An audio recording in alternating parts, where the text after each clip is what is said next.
ಆತ್ಮೀಯ ಬಂಧುಗಳೇ, ಶ್ರೀಮದ್ ಭಗವದ್ಗೀತೆ ತತ್ವ ವಿವೇಚನಿ ಟೀಕಾ ಅಧ್ಯಾಯ 3 ಕರ್ಮಯೋಗ. ಇದರಿಂದ ಇವತ್ತು 4ನೇ ಶ್ಲೋಕವನ್ನ ತಿಳ್ಕೊಳ್ಳೋಣ. ಶ್ಲೋಕ 4. ನ ಕರ್ಮಣ ಮನಾರಂಭಾತ್ ನೈಷ್ಕರ್ಮ್ಯಂ ಪುರುಷೋಷ್ಣುತೆ ನ ಚ ಸನ್ಯಸನಾದೇವ ಸಿದ್ಧಿಂ ಸಮಧಿಗಚ್ಚತಿ. ಅನುವಾದ: ಮನುಷ್ಯನು ಕರ್ಮಗಳನ್ನು ಆಚರಿಸದೆ ಅರ್ಥಾತ್ ಕರ್ಮಾಚರಣೆ ಮಾಡದೆ ನಿಷ್ಕರ್ಮತೆಯನ್ನು ಅಂದರೆ ಯೋಗನಿಷ್ಠೆಯನ್ನು ಪಡೆಯಲಾರನು ಮತ್ತು ಕೇವಲ ಕರ್ಮಗಳ ತ್ಯಾಗ ಮಾತ್ರದಿಂದ ಸಿದ್ಧಿ ಎಂದರೆ ಸಾಂಖ್ಯ ನಿಷ್ಠೆಯನ್ನೂ ಪಡೆಯಲಾರನು. ಇದು ಶ್ಲೋಕ ಮತ್ತೆ ಅದರ ಅನುವಾದ. ಈಗ ನಾವು ಇದನ್ನ ಅರ್ಥ ಮಾಡ್ಕೊಳ್ಳೋದಕ್ಕೆ ಪ್ರಯತ್ನ ಮಾಡೋಣ. ಹಿಂದಿನ ಶ್ಲೋಕದಲ್ಲಿ ಭಗವಂತ ಸಾಂಖ್ಯ ನಿಷ್ಠೆ ಅನ್ನೋದು ಜ್ಞಾನಯೋಗದ ಸಾಧನೆಯಿಂದ ಬರುತ್ತೆ, ಮತ್ತೆ ಯೋಗನಿಷ್ಠೆ ಅನ್ನೋದು ಕರ್ಮಯೋಗದ ಸಾಧನೆಯಿಂದ ಬರುತ್ತೆ ಅನ್ನುವಂಥ ಮಾತನ್ನ ಸಿದ್ಧಪಡಿಸೋದಕ್ಕೋಸ್ಕರ ಕರ್ತವ್ಯ ಕರ್ಮಗಳನ್ನ ಸ್ವರೂಪತಃ ತ್ಯಾಗ ಮಾಡೋದು ಅಂದರೆ ಅದನ್ನ ಬಿಟ್ಟೇ ಬಿಡೋದಿದೆಯಲ್ಲ, ಅದು ಯಾವುದೇ ನಿಷ್ಠೆಗೆ ಕಾರಣ ಅಲ್ಲ ಅಂತ ಈಗ ತೋರಿಸ್ತಾ ಇದ್ದಾನೆ. ಅಂದರೆ ನಾವು ಕೆಲಸನೇ ಮಾಡದೆ ಇದ್ಬಿಟ್ರೆ ಯಾವ ಪ್ರಾಬ್ಲಮ್ಮು ಇಲ್ವಲ್ಲ ಅಂತ ನಾವು ಅನ್ಕೋಬೋದು. ಆದರೆ ಕೆಲಸನೇ ಮಾಡದೆ ಇದ್ದರೆ ನಮಗೆ ಯಾವ ನಿಷ್ಠೆನೂ ಸಿಗೋದಿಲ್ಲ. ಅಂದರೆ ಕೆಲಸ ಸ್ವರೂಪತಃ ಬಿಟ್ಟುಬಿಡೋದಿದೆಯಲ್ಲ, ಅದು ನಿಜವಾಗ್ಲೂ ಯಾವ ನಿಷ್ಠೆಗೂ ಕಾರಣ ಅಲ್ಲ. ನಾವು ಅದನ್ನು ತಪ್ಪಾಗಿ ಅರ್ಥ ಮಾಡ್ಕೊಂಡಿದ್ದೀವಿ ಅಂತ ಇಲ್ಲಿ ಹೇಳ್ತಾ ಇದ್ದಾರೆ. ಈಗ ಈ ಶ್ಲೋಕದಲ್ಲಿ ಏನು ಹೇಳ್ತಾ ಇದ್ದಾರೆ, ಮನುಷ್ಯ ಕರ್ಮಗಳನ್ನು ಆಚರಣೆ ಮಾಡದೆ ಅಂದರೆ ಅರ್ಥ ಏನು, ಕರ್ಮಾಚರಣೆಯನ್ನೇ ಮಾಡದೆ ನಿಷ್ಕರ್ಮತೆಯನ್ನ ಅಂದರೆ ಯೋಗನಿಷ್ಠೆ ಅದನ್ನು ಪಡೆಯೋದಕ್ಕೆ ಸಾಧ್ಯ ಇಲ್ಲ. ಅಂದರೆ ಕರ್ಮ ಮಾಡದೆ ನಾನು ಸುಮ್ಮನೆ ಇದ್ಬಿಟ್ರೆ ನನಗೆ ಯೋಗನಿಷ್ಠೆ ಅನ್ನೋದು ಬರೋದಿಲ್ಲ. ಅಥವಾ ಕೇವಲ ಕರ್ಮಗಳನ್ನು ತ್ಯಾಗ ಮಾಡೋದ್ರಿಂದ ಸಿದ್ಧಿ ಅನ್ನೋದು ಕೂಡ ನಿನಗೆ ಅಂದರೆ ಸಾಂಖ್ಯ ನಿಷ್ಠೆ ಅಂತ ಹೇಳ್ತೀವಲ್ವ, ಅದು ಕೂಡ ಪಡೆಯಲಾರ.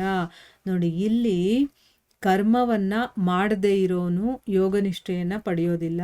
ಕರ್ಮಗಳನ್ನು ತ್ಯಾಗ ಮಾಡ್ತಾನಲ್ಲ ಅವನು ಸಿದ್ಧಿಯನ್ನು ಕೂಡ ಪಡೆಯೋದಿಲ್ಲ. ಅಂದರೆ ಯೋಗನಿಷ್ಠೆನೂ ಸಿಗೋದಿಲ್ಲ, ಸಾಂಖ್ಯ ನಿಷ್ಠೆನೂ ಸಿಗೋದಿಲ್ಲ. ಹಾಗಾದರೆ ಕರ್ಮವನ್ನು ನಾವು ಮಾಡಲೇಬೇಕು ಅನ್ನೋದು ನಮಗೆ ಗೊತ್ತಾಯಿತು ಅಲ್ವಾ, ಅದು ಇದರ ಅರ್ಥ. ಈಗ ಪ್ರಶ್ನೆಗಳೇನು ಅಂತ ತಿಳ್ಕೊಳ್ಳೋಣ. ಮೊದಲನೇ ಪ್ರಶ್ನೆ ಏನು ಅಂತಂದರೆ, ಇಲ್ಲಿ ನೈಷ್ಕರ್ಮ್ಯಂ ಅನ್ನುವಂಥ ಪದ ಉಪಯೋಗ ಮಾಡಿದಾರಲ್ಲ, ಅದರ ಅರ್ಥ ಏನು? ನೈಷ್ಕರ್ಮ್ಯಂ ಅಂತಂದರೆ ಅರ್ಥ ಏನು, ಯಾವುದ್ರ ಬಗ್ಗೆ ಹೇಳ್ತಾ ಇರೋದು? ಮತ್ತು ಮನುಷ್ಯ ಕರ್ಮಗಳನ್ನು ಆಚರಣೆ ಮಾಡದೆ ನಿಷ್ಕರ್ಮತೆಯನ್ನು ಪಡೆಯೋದಕ್ಕಾಗೋದಿಲ್ಲ ಅಂತ ಹೇಳಿದಾರಲ್ಲ, ಇದರ ಅರ್ಥ ಏನು? ಅಂದರೆ ಕರ್ಮಗಳನ್ನೂ ಮಾಡಬೇಕು ಆದರೂ ನಿಷ್ಕರ್ಮತೆಯನ್ನು ಪಡೆಯೋದಕ್ಕಾಗೋದಿಲ್ಲ ಅಂತ ಹೇಳ್ತಾ ಇದ್ದಾರೆ. ಅಂದರೆ ಕರ್ಮ ಮಾಡದೇನೆ ನಿಷ್ಕರ್ಮತೆಯನ್ನು ಪಡೆಯೋದಕ್ಕಾಗೋದಿಲ್ಲ ಅಂತ ಹೇಳ್ತಾರಲ್ಲ, ಅದಕ್ಕೆ ಅರ್ಥ ಏನು? ನೋಡಿ, ಕರ್ಮವನ್ನು ಮಾಡಲೇಬೇಕು ಅನ್ನೋದು ನಮಗಿಲ್ಲಿ ಗೊತ್ತಾಗ್ತಾ ಇದೆ. ಆದರೆ ನನಗೆ ಕರ್ಮ ಬಂಧನದಿಂದ ನಾನು ಬಿಡುಗಡೆ ಹೇಗೆ ಹೊಂದೋದು? ನಾನು ಇವಾಗ ಏನೋ ಒಂದು ಕೆಲಸ ಮಾಡಿದಾಗ ನನಗೇನೋ ಒಂದು ಅದರಿಂದ ಫಲ ಸಿಕ್ಕೇ ಸಿಗುತ್ತೆ. ಆದರೆ ಆ ನೈಷ್ಕರ್ಮ್ಯತೆ ಅನ್ನೋದು ನಾನು ಕೆಲಸ ಮಾಡ್ತಾ ಇದ್ರೂ ಕೂಡ ಆ ನಿಷ್ಕರ್ಮತೆ ಅನ್ನೋದು ಹೇಗೆ ಬರುತ್ತೆ ಅನ್ನೋದನ್ನ ಈ ಒಂದು ಕರ್ಮಯೋಗ ಅನ್ನುವಂಥ ಅಧ್ಯಾಯದಲ್ಲಿ ನಾವು ತಿಳ್ಕೊಬೋದು.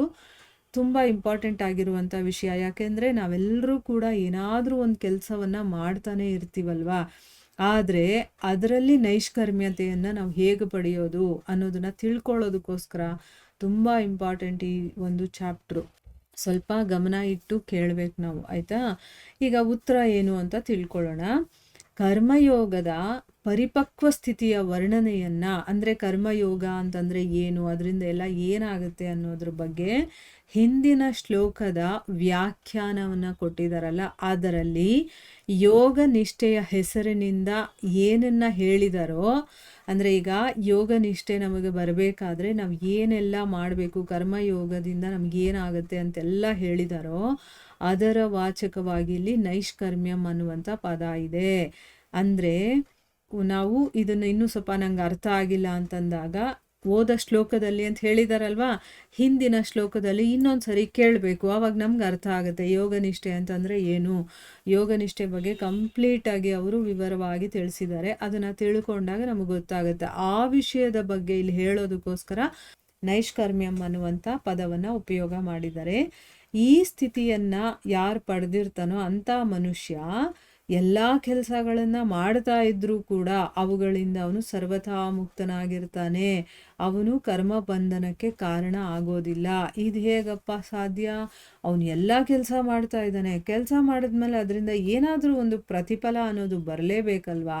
ಅವನು ಹೇಗೆ ಕರ್ಮದಿಂದ ಮುಕ್ತನಾಗ್ತಾನೆ ಅಂತಂದರೆ, ಓದ ಒಂದು ಶ್ಲೋಕದಲ್ಲಿ ಅದನ್ನು ಕಂಪ್ಲೀಟಾಗಿ ವಿವರಣೆ ಮಾಡಿ ಹೇಳಿದ್ದಾನೆ ಭಗವಂತ ಅಲ್ವಾ? ಯೋಗನಿಷ್ಠೆ ಅಂದರೆ ಏನು ಅಂತ. ಅದನ್ನು ಹೋಗಿ ಮತ್ತೆ ಇನ್ನೊಂದ್ಸರಿ ಓದಿ ಅದನ್ನು ಅರ್ಥ ಮಾಡಿಕೊಂಡಾಗ ನಮ್ಮ ಮೈಂಡಲ್ಲಿಗೆ ಕ್ಲಿಯರ್ ಆಗುತ್ತೆ.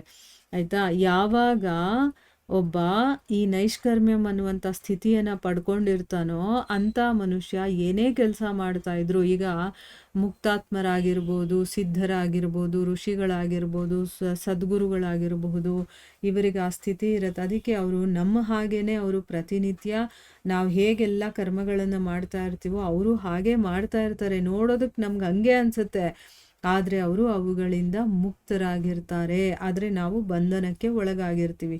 ಅದಕ್ಕೆ ಕಾರಣ ಏನು ಅಂತಂದರೆ, ನಾವು ಸರಿಯಾಗಿ ಕರ್ಮಯೋಗವನ್ನು ಅರ್ಥ ಮಾಡ್ಕೊಳ್ಳೋದ್ರಿಂದ ನಮಗೆ ಗೊತ್ತಾಗತ್ತೆ. ಹೀಗೆ ಹಿಂದಿನ ಶ್ಲೋಕದಲ್ಲಿ ಅವ್ನು ನೀಟಾಗಿ ಎಕ್ಸ್ಪ್ಲೈನ್ ಮಾಡಿದ್ದಾನೆ. ಜ್ಞಾನನಿಷ್ಠೆ ಅಂತಂದರೆ ಏನು, ಯೋಗನಿಷ್ಠೆ ಅಂತಂದರೆ ಏನು ಅಂತ. ಅದನ್ನು ಚೆನ್ನಾಗಿ ನಾವು ಅರ್ಥ ಮಾಡ್ಕೊಂಡ್ವಿ ಅಂತಂದರೆ ಇದೆಲ್ಲ ನಮಗೆ ಗೊತ್ತಾಗುತ್ತೆ. ಈ ವಿಷಯದ ಬಗ್ಗೆ ನಾನಿಲ್ಲಿ ಸ್ವಲ್ಪ ಹೇಳ್ಬಿಡ್ತೀನಿ, ಏನು ಅಂತ ನಮಗೆ ಸ್ವಲ್ಪ ನೆನಪಾಗಲಿ ಅಂತಂದ್ಬಿಟ್ಟು. ಯೋಗನಿಷ್ಠೆ ಅಂತಂದ್ರೇನು? ನಾವು ಏನೇ ಕೆಲಸ ಮಾಡ್ತಾ ಇದ್ರೂ ಕೂಡ ಅದನ್ನೆಲ್ಲ ಭಗವಂತನಿಗೆ ಸಮರ್ಪಣೆ ಮಾಡಿ ನಾವು ಕೆಲಸಗಳನ್ನು ಮಾಡೋದು. ಅಂದರೆ ನಾನು ಸೇವಕ, ಭಗವಂತ ಒಡೆಯ ಅಂತ ತಿಳ್ಕೊಂಡು ಅವನಿಗೋಸ್ಕರ ನಾನು ಇದನ್ನೆಲ್ಲ ಮಾಡ್ತಾ ಇದ್ದೀನಿ ಅಂತ ಒಂದು ಸೇವಾ ಮನೋಭಾವನೆ ಇಟ್ಕೊಂಡು ಕೆಲಸಗಳನ್ನು ಮಾಡೋದು, ಮತ್ತು ಸಮರ್ಪಣೆ ಭಾವದಿಂದ ಕೆಲಸ ಮಾಡೋದು. ನನ್ನ ಒಡೆಯನಿಗೋಸ್ಕರ ನಾನು ಇದನ್ನೆಲ್ಲ ಮಾಡ್ತಾ ಇದ್ದೀನಿ ಅಂತ. ಅಂದರೆ ನಮ್ಮನ್ನೇ ನಾವೇ ಸಮರ್ಪಣೆ ಮಾಡಿಕೊಂಡು ಅವನಿಗೋಸ್ಕರ ನಾವೆಲ್ಲ ಮಾಡೋದು, ನಮ್ಮ ಸ್ವಂತಕ್ಕೋಸ್ಕರ ನಾವು ಏನೂ ಮಾಡೋದಿಲ್ಲ. ಆ ರೀತಿಯ ಕರ್ಮಗಳನ್ನು ಮಾಡೋದು. ಯಾಕಂದರೆ ಕರ್ಮ ಮಾಡದೆ ಒಂದು ಸ್ವಲ್ಪ ಹೊತ್ತು ಕೂಡ ನಾವು ಸುಮ್ಮನೆ ಇರೋದಕ್ಕಾಗೋದಿಲ್ಲ. ಆ ರೀತಿ ನಮ್ಮನ್ನು ಸೃಷ್ಟಿ ಮಾಡಿದ್ದಾನೆ ಭಗವಂತ. ಏನಾದರೂ ಒಂದು ಕೆಲಸ ಮಾಡ್ತಾನೆ ಇರಬೇಕು ನಾವು. ಹಂಗಂದಮೇಲೆ ಪ್ರತಿಫಲಗಳಂತೂ ಇದ್ದೇ ಇರುತ್ತೆ. ಸೊ ಪ್ರತಿಫಲಗಳು ಇಲ್ಲದೆ ಕೆಲಸ ಮಾಡೋದು ಹೇಗೆ ಅಂತ ಹೇಳ್ಕೊಡೋದೇ ಯೋಗನಿಷ್ಠೆ. ಆ ರೀತಿ ಯಾವಾಗ ಕೆಲಸ ಮಾಡ್ತಾನೋ ಅಂದರೆ ತನ್ನನ್ನು ತಾನು ಸಮರ್ಪಣೆ ಭಾವದಲ್ಲಿ ಇಟ್ಕೊಂಡು ಅವನು ಕೆಲಸ ಮಾಡ್ತಾನಲ್ಲ, ಆವಾಗ ಅವನು ಕೆಲಸ ಮಾಡ್ತಾ ಇದ್ರೂ ಕೂಡ ಆ ಕೆಲಸದಿಂದ ಮುಕ್ತನಾಗಿರ್ತಾನೆ.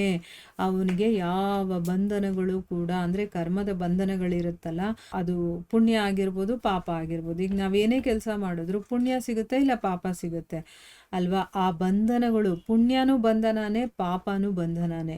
ಆ ಎಲ್ಲ ಬಂಧನಗಳಿಂದ ಅವನು ಮುಕ್ತನಾಗಿರ್ತಾನೆ. ಯಾವುದೇ ಬಂಧನಕ್ಕೆ ಅವನು ಕಾರಣ ಆಗೋದಿಲ್ಲ. ಈ ವಿಷಯದ ಬಗ್ಗೆ 4ನೇ ಅಧ್ಯಾಯದಲ್ಲಿ ಕೆಲವೊಂದು ವಿಚಾರಗಳನ್ನು ಹೇಳಿದ್ದಾರೆ. ಅದೇನು ಅಂತ ನಾವು ಮುಂದಿನ ಭಾಗದಲ್ಲಿ ತಿಳ್ಕೊಳ್ಳೋಣ. ಹರೇ ಕೃಷ್ಣ.